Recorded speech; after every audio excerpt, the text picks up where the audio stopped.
jump on a Zoom call with Mattia to find out more about when it was going to be released and all that. Then he told me he was going to shelf the whole project. So I told him no.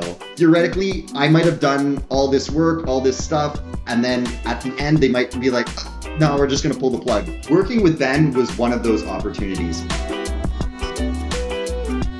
Welcome to Today in Design.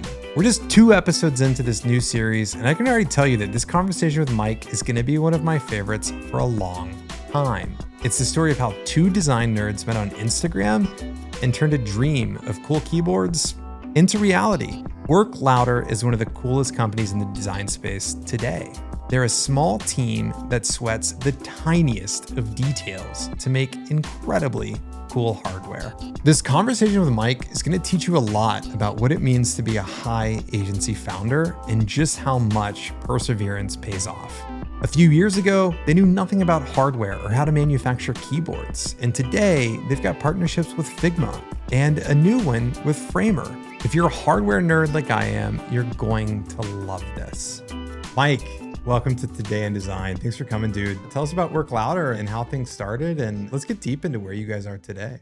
Yeah, thanks, Hunter, for having me. I always like doing these kind of things. So for those of you that don't know me, hi, I'm Mike. I'm one of the co-founders at Work Louder. My other partner is Mattia. He lives in Venice, Italy, soon to be moving to Montreal to be with me in Montreal in Canada. We got started actually by just running into each other on Instagram. I stumbled across an Instagram post for Work Louder that was this tiny 600-person page at the time. I fell in love with the products that I saw and was a super fan right from the beginning. And then I found out that they were all renders, because back then I didn't think people could even render things that realistic. Essentially, I loved the project so much that I actually asked to jump on a Zoom call with Mattia to find out more about when it was going to be released and all that.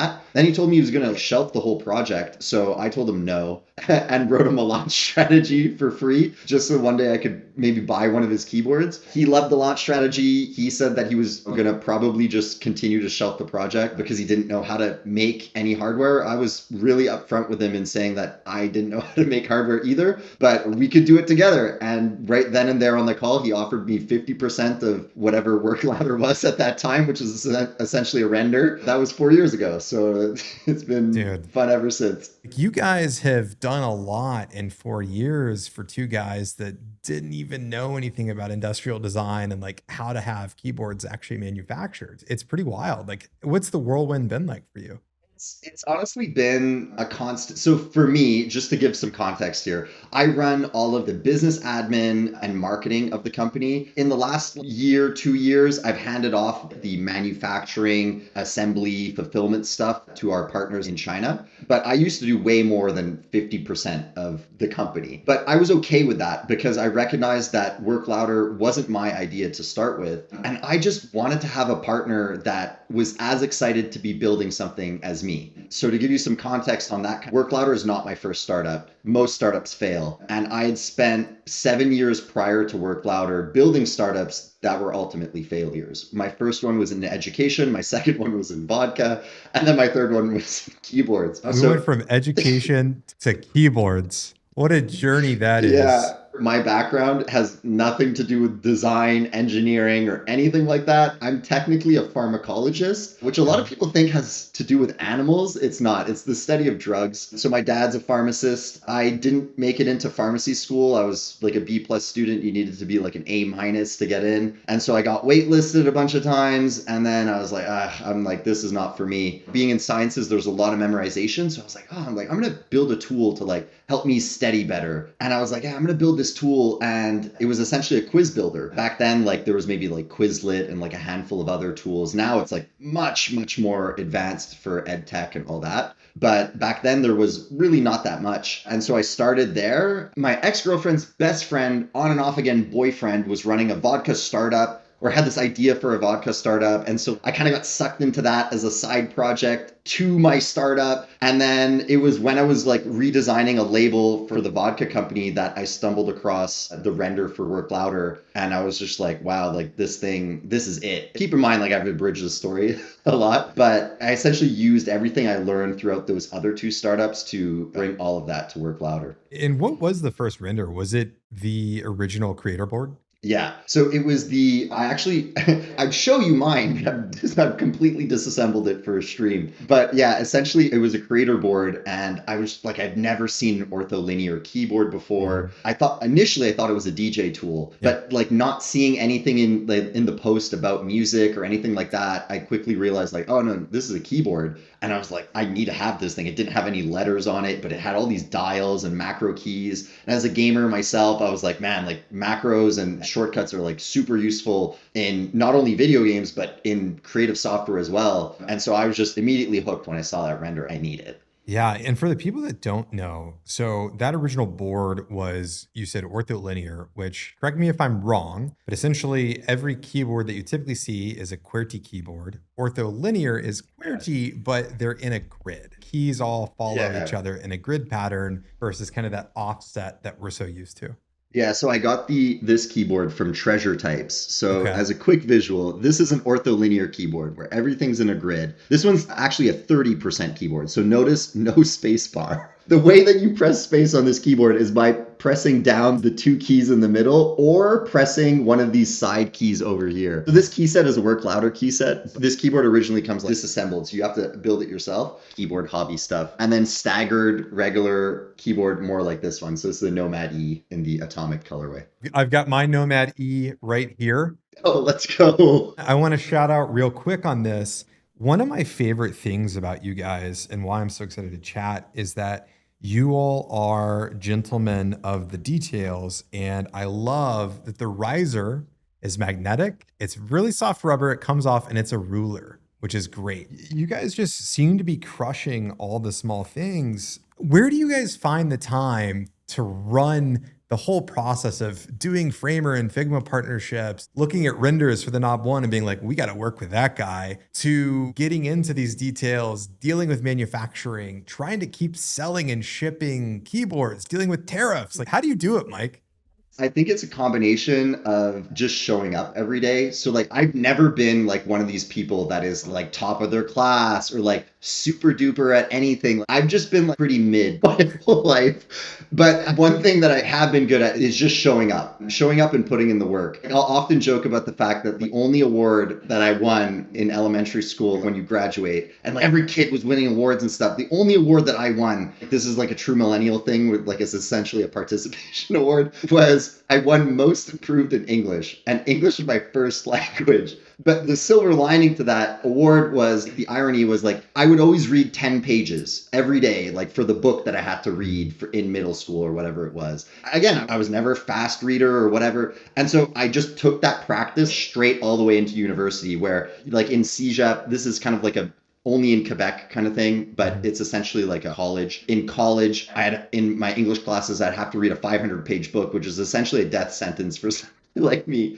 And the way that I got around it is I just read 10 pages every day, right? So I started day 1 of the semester, and then by day 50, I was done, but the semester was longer than 50 days. So it actually turned out that I'd finished the book 2 weeks before they even started it. And because I have a bad memory, I wrote notes, right? So then I was like incredibly well prepared for when it came along. And that's kind of like the same thing in life and in business that I've applied is it's not about being the best or being the fastest or being the most clever or whatever. It's just about showing up and then doing the mundane thing day in and day out. That's how you get it. Nothing about Work Louder was fast or easy. And I think that's kind of the reason why we excelled is that it was all based on merit. For better or for worse, Mattia and I, we've just stuck with it and some stuff worked, some stuff didn't. And we just rolled the punches and it's all data and we just progressed that way. So would you say that the defining two traits of Work Louder today are curiosity and tenacity? Oh, for sure. Curiosity is a huge one. Take this as an example.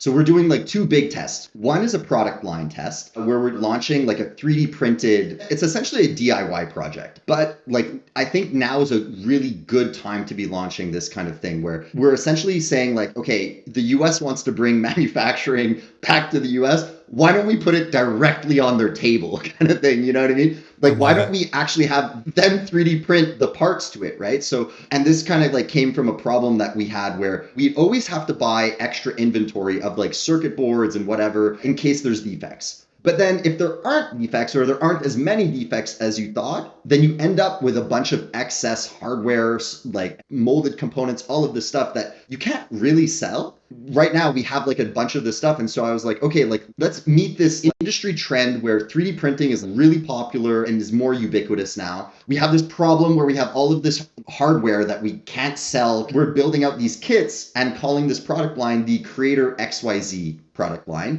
where we essentially just sell you the electronics, which is the most complicated and hard thing to make, give you the design files and all of the other little things that you'll need to build it. And then all you'll do is you 3D print it, screw in the screws, and boom, you have a keyboard, a macro pad, whatever you're looking for. So that's one of the experiments that we're trying out. And then the other one is around marketing and around streaming and stuff. I don't know if I should get into that, but I can if you want me to. So you started to tease that earlier before we started recording, and I said, stop, and let's get into it. Tell us what you're talking about, because it's a pretty interesting idea. And from one live streamer to a future live streamer, I highly encourage you to do it. Yeah. So the idea, without any kind of marketing spin on it, is essentially live selling. And this is not a new concept. You and I probably remember infomercials on cable TV, right? They used to make tons of money doing that. But now we're seeing like an interesting evolution of that format where people are essentially showcasing. It's essentially a show and tell. And I always loved show and tells when I was growing up. It's this concept of showing your product on stream, showing it in action, showing how it works. And we see this a lot in fashion, in supplements, in essentially every industry except the tech industry. And I'm like, why is that not a thing? Is it because like the products are priced too high? I don't know, but I want to find out. Like I want to try. So I, like a few weeks ago, started testing myself. I always like to test a concept or a thing myself first before I get anyone else to be the guinea pig. I'm patient zero for all of the experiments. We're going to be trying to do these show and tells on stream. And I think what's really interesting about them is that if you can get it to work in English, why can't you get it to work in Spanish? Why can't you get it to work in Mandarin? And all of a sudden, you don't need to start creating content, but now you can just simply stream, have a good streamer, have a good format, and then use that as your marketing content and as your base while you build up like actual videos and hire editors, which is very complicated and cumbersome, but it allows you to break into new markets quite easily. So that's what I'm excited about trying. That's effectively what Mr. Beast did with all of his international version channels, to where they just dub his voice. I love it. I think it's a really interesting approach. So let's play a game real quick. So it's the first live stream for this new thing, this new show and tell. What are you showing us? What's the first feature on the live stream? I'm in a bit of a catch-22 here where I want to show the Framer Micro. This is all I have at the moment. The circuit boards are coming. We have the prototypes coming, but this is all I have. So I want them to promote the Framer Micro, which is our latest product that we launched. I'm very excited about it because the OG version of it, which I do have the full thing. So this is the Creator Micro, the first one. The first one here, this was like a real bread and butter product for us. I actually like to refer to it as our business card product because it's something that's easy, accessible. It's almost so small you could hand it out kind of thing, you know? Mm-hmm. So I call it our business card product because it tells you a lot about what the company is about, like the industrial design, the user experience with the software, like right out of the box. And one of the things I hated about our best-selling product was the software, because when we launched with $2,000 and a render. We had no money for software developers. Mattia is not a software developer. I definitely don't have the capacity to be a software developer. And so we used an open source and like free software called Via, which was great to start, but the user experience is absolutely horrendous. And so that was like my biggest gripe. And to like our customers' points, our customers' biggest gripe with this product, which they ended up loving because once you set up with Via, like you figure it out, you get used to it kind of thing. Essentially, we're going to be promoting the Framer Micro on there, but I think it'll be probably easier to talk about like the Nomad because we have those in stock. We have them like distributed, in other words. So tell me about the design process for the Creator Micro. And then I'd love to dive into like how you guys approach doing a partnership with Figma or Framer and how that influenced the design of an existing product. Can you talk any about like how many units you've kind of moved of the Creator Micro, what you're calling the business card product? Like I can't give you exact numbers and stuff, but for instance, we got our Shopify milestone award. Hold on, I'll get it. I'm proud of it. Hold on. Okay, is it the 100,000? I've always wanted to get one of those YouTube plaques. I have 2,000 followers on YouTube. But this was last February. We got the Shopify bag. And so we sold 10,000 orders. And so that's when we hit that. A lot of that was a Creator Micro. Did you double in the past year? Yeah, but they don't give you an award for doubling. I think the Either way, next I it think the feels good. next one's at 100,000. Yeah, you're going to get there sooner than later, I suspect. We need like a Bolt Creator Micro. We just got to keep stacking them up out there. What was the Yeah, yeah, design yeah. process like for that? For this stock version or for the Figma version? Let's go through the whole gamut. Okay, so our first product that we ever launched was the Creator Board, right? The Creator Board, it's the ortholinear keyboard. It's $400. It's the macro pad keyboard combined.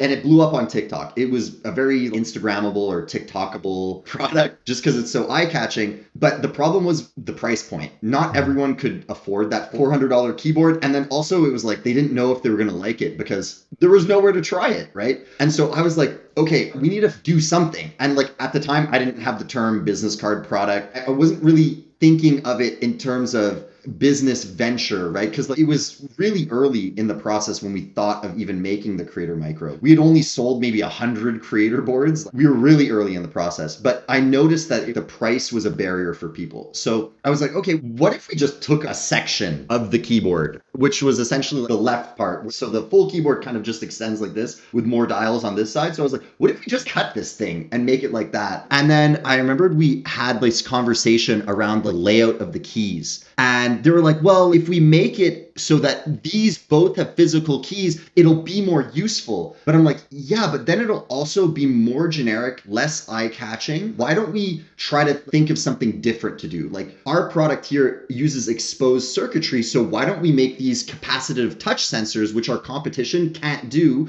because they don't have exposed circuitry? And so that's how like this iconic kind of plus shape formed and how you have these two touch sensors on either side. And so in each corner of the product, you have like a little joy feature or fun put into it. And it's all customizable. So we started there and that was a huge hit. And then we were like, okay, which company would be our dream company to do a collab with? And like, keep in mind, Mattia and I at this point, I think at that point, we had only met once in person and it was at the end of my honeymoon. I was like, we're going to Italy. We'll do like a little pit stop in Venice. I'll say hi to my business partner I've been working with for almost 2 years and haven't actually met this guy in person yet. I'll just say hi to him, maybe a little important. And we were like, who would be our dream partner to do this with? And we were like, oh man, like Figma would be like amazing, but like, they're never going to read our DM if we just straight up DM them. Okay, like what if we do like kind of like a guerrilla marketing campaign? Like we won't go too heavy into it because limited resources, limited time, don't want to go on a wild goose chase. We'll do like a little thing and post it to Twitter. So we did a render. We actually did an animated one as well. But it turns out we didn't even need it. No one's ever even seen the animated render that we did for the original thing. We launched this post on Twitter at the time, and it got like 600 likes. But it kind of just goes to show you, you don't need 1 million likes. You just need the right, you know what I mean? And one of those likes was a PM at Figma. And he was like, man, I'm already in your Discord. I already know what you guys are about. I love your products and stuff. This would be so cool to have this as a real product at Figma. Let me help you with this. And I was like, okay. And then within a week, we were on a Zoom call with the creative director at Figma. And they were like, yeah, we're going to do this. Yeah, yeah. And we were like on cloud 9. And then it was dead silent essentially for a year and a half. Because the Adobe merger came along and it just like, this was like so on the back burner. And then finally, almost 2 years after those initial conversations happened, we got a DM from the original guy that was helping us. His name's Rob Bai. And he was like, okay, we're in. Let's do it. We're doing it. And I was like, okay. He's like, how much time do you guys need to make this happen? And I was like, we were going to want like at least 3 months, get the samples, do the marketing stuff. Like 3 months will be really fast, but like we can do it. He's like, cool. What about like a month and a half? And he was reaching out and like end of October and they wanted it for like December 1st. And I was like, we're going to make this happen. We're going to do it. And I begged all of my suppliers because suppliers hate to do small batch, small run stuff for samples. Figma said yes, but that was like within our little bubble, right? They hadn't announced anything. So like theoretically, I might have done all this work, all this stuff. And then at the end, they might be like, no, we're just going to pull the plug. Thankfully, they didn't. But I begged all of my suppliers. I was like, please, guys, do a production quality sample of this because that's what they're asking for. I know they only want 10 units, but I'm like, please do it. I'll pay whatever. I'll pay whatever to get this done. And we got it done. That's crazy. I also love the takeaway for me there, in addition to you guys just hustling to get it done, was that a year and a half of silence. It just goes to show that Adobe kind of does ruin everything sometimes. Did the Framer deal come about the same way, or did Jorn and crew reach out, or were you all saying, you know what, now we need to take this to Framer? What was a cool side effect of the Figma collab was that it was like extreme validation for our company. I was lucky enough to actually be able to go and thank Dylan in person, Dylan Field, the CEO of Figma. They invited me to go and speak at Config last year, and I actually got to meet him and to thank him in person because it was such a big deal. A $20 billion company giving two nerds the opportunity to make their Figma's first ever hardware product. You can't make that stuff up, you know? And so I got to thank him in person. And from the Figma deal, we ended up getting a lot more collabs from that. Some of them panned out, some of them didn't. We got companies bigger than Figma that reached out to us after that. But I was like, brand alignment's not there, like doesn't make sense. With Framer, it was one of those things. The Framer guys are super sharp. Those guys, their company's quite big now. It's a startup. It's a big startup. It's a real business kind of thing. Framers, it's a big company now. But those guys, they run it like a startup in the sense that they're sharp, they're agile, they're nimble. Even in the whole design process, like the founders were in it. They weren't like tasking it out. They were giving direct input and feedback into the creation process and all that. It still took a year to get that all lined up and everything ironed out before we launched. The Framer deal came from the Figma deal. But again, was that you all reaching out or Framer reaching out to you all? Like, how did that happen? Framer reached out to us in particular case. I don't like to go and hound bigger companies for collabs because I feel like they get a lot of that and it's just not always successful. I like doing the kind of the inbound strategy where you create something really cool and you show them the vision. You just hope that somebody at the company gets the vision and that it's more of like a ground up kind of thing. In Framer's case, the founders understood Figma's vision and they're like, we need to do this, but like, how can we do this different, better, cooler, and like make this novel? And so we were like, man, people have been going crazy to get a second version of the Creator Micro. Like, why don't we just like pair this together and then do like a special launch edition? I didn't know like if that was going to make sense. I think I asked about it actually on the release notes live the other day, where it was like, how did you guys think of this? It was the first time that I'd seen a company doing something like that, where they were launching new product, but also in collaboration with another company. I thought it was a cool way to introduce synergy to the collab. Were you confused about it? How did you take that? Did it make sense? Like, what was your initial take on it? Well, my initial take on the Framer keyboard launch. Yeah. Did you understand that it was like a collaboration, but also for a new product? Or did you think it was for the V1, just another collab? I think that you guys marketed the collaboration really well. It felt clear to me that was a new product, but also kind of a special collab. I think generally what I take away from both you all and from Framer is that those are two organizations that are really good at hyping things up. I think Figma certainly is big enough now to where, you know, if they're going to launch Figma sites, for example, they're going to roll it out in your traditional big company way. And they're so big that the community will talk about it. Whereas I feel like with Framer and some other companies, there's such intrigue and, you know, mystique that goes into the launch and every little detail is thought of that even if you're not at the Figma level of saturation, you're getting people to talk about it because of just how dope it is. And I think that that helped get people interested. And I think a lot of people probably dove a little deeper and were like, oh, I see what they're doing here. And this is really cool. Endless kudos to you all on the way that you've handled these launches. So Mike, rolling right off the heels of this Framer launch with the Micro Creator, you guys started collaborating with Ben on the Knob one, which is going to be your next big launch. Tell me about how you all have approached both partnering with Ben in this design process. And I'm really curious how you go from thinking through every little detail at the render stage to ensuring you're getting the same quality at the production stage. Ben's the belle of the ball when it comes to the 3D motion world right now. Everyone wants him. I was no different when I came across his work. I was like, wow. And then I found out that he actually only started during COVID. And I was even more impressed because I was like, holy crows, like, this guy's good. I can't afford him, but he's good. I think one of the things that I bring to Work Louder, that's probably the most valuable thing that I personally bring to Work Louder, is my ability to spot opportunity. Working with Ben was one of those opportunities.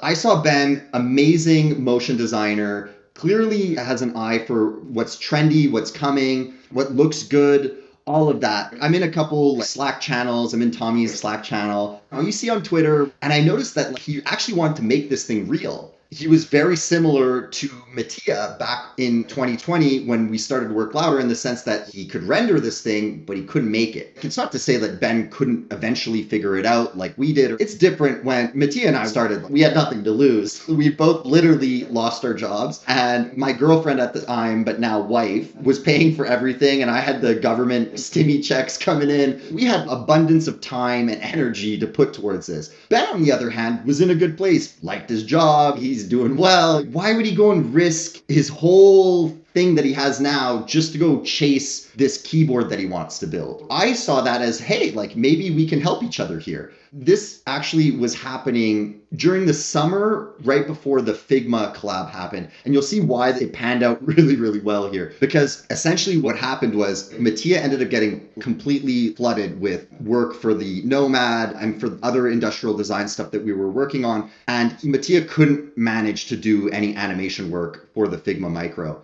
And Ben was asking me, hey, like, who do you use for manufacturing for this? And where can I get that? And I'm like, Ben, like, I could tell you all this stuff, but like, why don't we just work together? Clearly you're passionate about doing this. Clearly you already have the audience, and attention is almost the most valuable asset. The rest can be figured out, but you don't necessarily have to figure it out. Why don't you let us do that for you? You handle like the marketing of the product. Like you be the face of the product that you design. We'll design, engineer it, and do all the stuff in the background. We'll also add to our deal that you'll help us with Work Louder renders going forward for a handsome cut of the profit of the Knob One. And he was like, yeah, no problem, deal. And it was like perfect timing, because had he had said no, I would have been in a real pickle, because I really didn't have the money to hire somebody up front to do the animations for that. I had no idea how many units we were going to sell. We ended up selling a lot, thankfully. But at the time I was like, man, this could be like very expensive upfront cost for me. We don't really know what the ROI is on that. And so Ben and I and Work Louder kind of started working together. We collabed on the animations for that. Like everything like worked really well. We worked well together. That gave us confidence then to go into, let's make the Knob One together. That was the deal, but now we're for sure about this deal. Fast forward essentially a year and a bit, if not 2 years,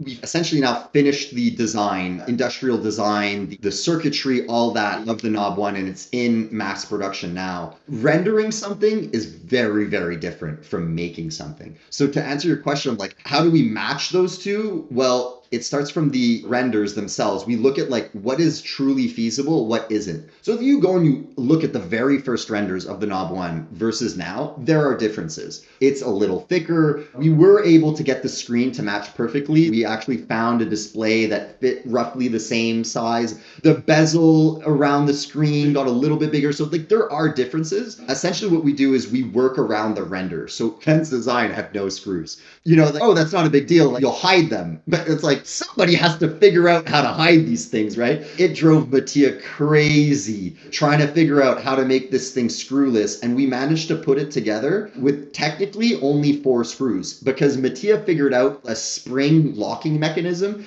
to get the bottom plate to hold in. The 4 screws kind of sandwich the top shell and the bottom shell together, but then the plate and the circuit board are held with a gasket mechanism. The collaboration with Ben has gone very well. Like Ben's ability to create the marketing material that we end up using and chopping up and using the whole animal, so to speak, on our social has done very well for us. I mean, last July, we did like 50 or 60 million views for just the Knob One product on just a couple of our posts. It wasn't getting Ben to like bend over backwards to generate new renders and stuff like that. We were like, Ben, you do the initial animation, and we're going to take all the little clips and cut it up in a million different ways to pitch it to the audience to see what clicks. And that's probably the most difficult part about marketing and selling something online, is figuring out a million different ways to pitch the same thing. I can't imagine just the amount of emotional roller coaster moments that you have during these processes when you go from looking at the render and everything's perfect, and then it's like, oh, wait, there's no screws, getting the first prototype from the manufacturer down to, I'm sure you ran into 1,000 little details, so just fit, finish, material, everything. It's got to be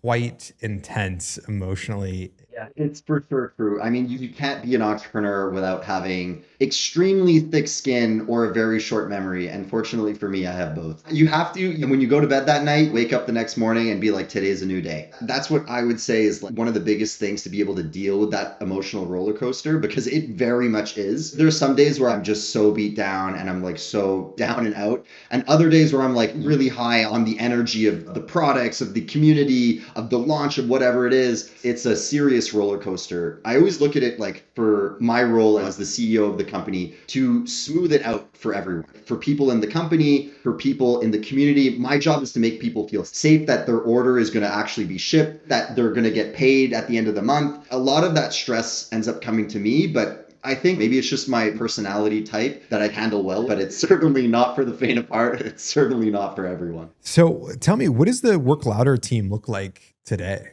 Today we have 10 people on the monthly payroll, which I'm really proud about because, like I said, we started from $2,000 in a render 4 years ago. So I'm really proud that we are able to grow it to this size. We have myself, Mattia, who does anything creative that isn't marketing. So industrial design, the renders, still photography. Ben now does our motion work and all that. Mattia will do like the website, everything. We're moving our whole site from WordPress to Framer, and we need it done in like 2 weeks.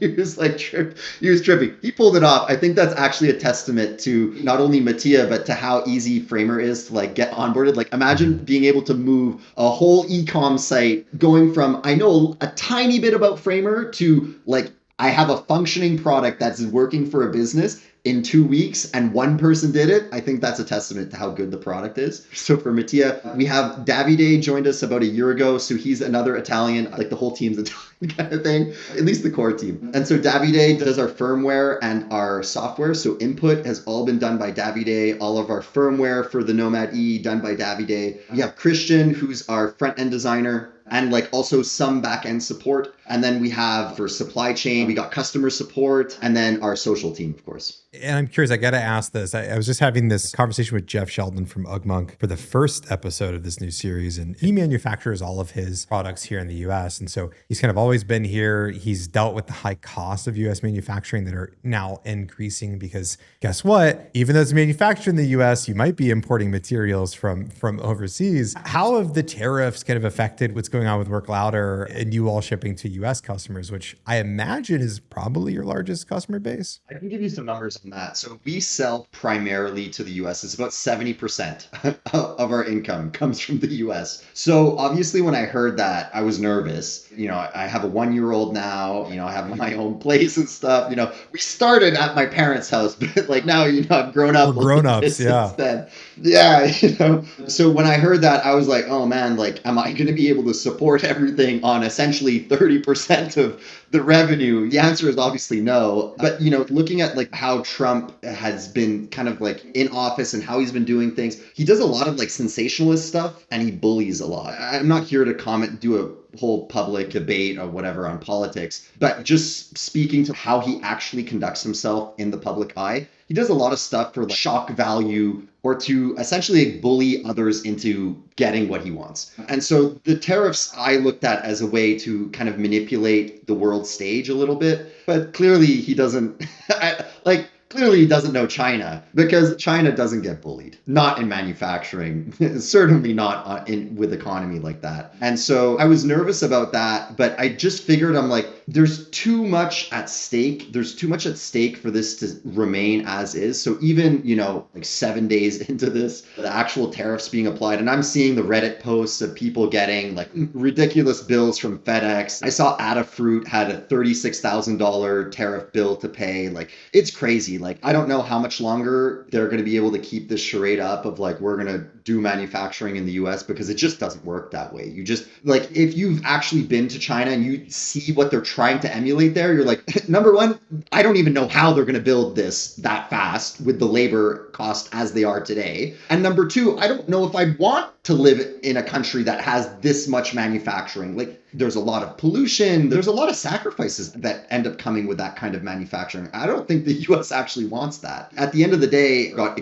extremely lucky to be caught up in the wake of what I'm assuming was Apple lobbying, saying like, guys, let's be real here. No one's gonna, like, people like our products, but no one's gonna pay $4,000 for an iPhone at this stage.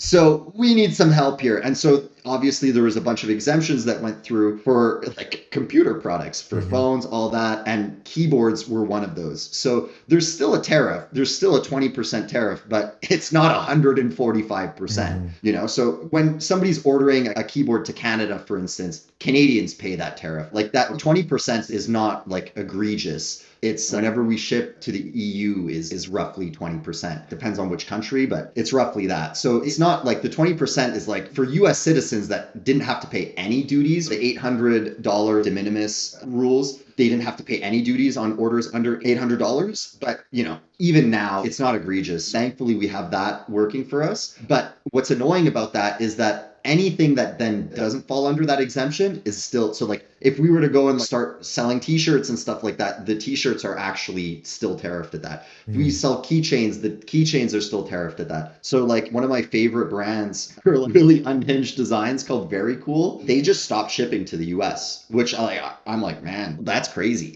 That's crazy. That this is happening to businesses where they can't ship to the US anymore. So Mike, what's next for Work Louder? Is the goal to keep doing these really cool creative partnerships and collaborations and launching and expanding the product line? Or do you think that you all are going to hopefully see something like the Knob One or the Nomad E really get serious traction and be kind of a runaway product for you all to scale with and build a line around? How are you thinking about that? So in terms of collaborations, we're always on the lookout. Actually, we have 2 pretty big collaborations that we haven't announced yet, like already behind the scenes. We always have to make sure that the collaborations don't compete with the existing ones or previous ones that we've done. For sure, there are going to be some curveballs coming up for collaborations from Work Louder. But yeah, we're going to be doing collaborations and focusing on the new products and core products that we're launching. With the Knob One, I think the price point is too high to be accessible to a mass audience. That being said, we said, listen, if miniaturizing it into a macro pad worked for the creator board, why don't we just do the same thing for the Knob One? That was kind of like the idea behind the Knobless. It's called the Knobless. Ben started off just doing the numpad and then expanded to like, what if we made it modular, had this whole macro pad thing? And then all of a sudden the name kind of like didn't make sense to people. But yeah, so now we're kind of more referring to it as like the macro set, but technically the name is Knobless. That's like something that we're planning for the near future. Of course, we have like our experiments going on. So like the 3D printing products that we're working on with the Creator XYZ line, and then expanding new markets. So not being so vulnerable to the US market, because at the end of the day, I don't know what the Trump administration is going to come up with next. It's not like a vendetta against small businesses, but small businesses are ending up being collateral damage in all of this. So we're looking at expanding into new markets, specifically China. I'm very interested in expanding in China. Over 1 billion people live there, and our sales are not very high there. So that seems like a blue ocean to me. So looking at expanding into new markets, products, focus more on like a lower price point for easier entry and discovery of the brand, and then just always continuing to be curious and experimenting. Awesome. I'm excited to see you guys pull it off, Mike. I can't say enough how much we're rooting for you. I think 4 or 5 team members at Off Menu have Work Louder boards. Excited to see what you guys do next, and hopefully we can get our hands on the Knob One pretty soon when it comes out. Mike, thanks for joining us and sharing everything. I appreciate it. Thanks for having me. Are you subscribed to Today in Design? Click the link below, subscribe. We send the sickest email in the design industry on Mondays and on Fridays.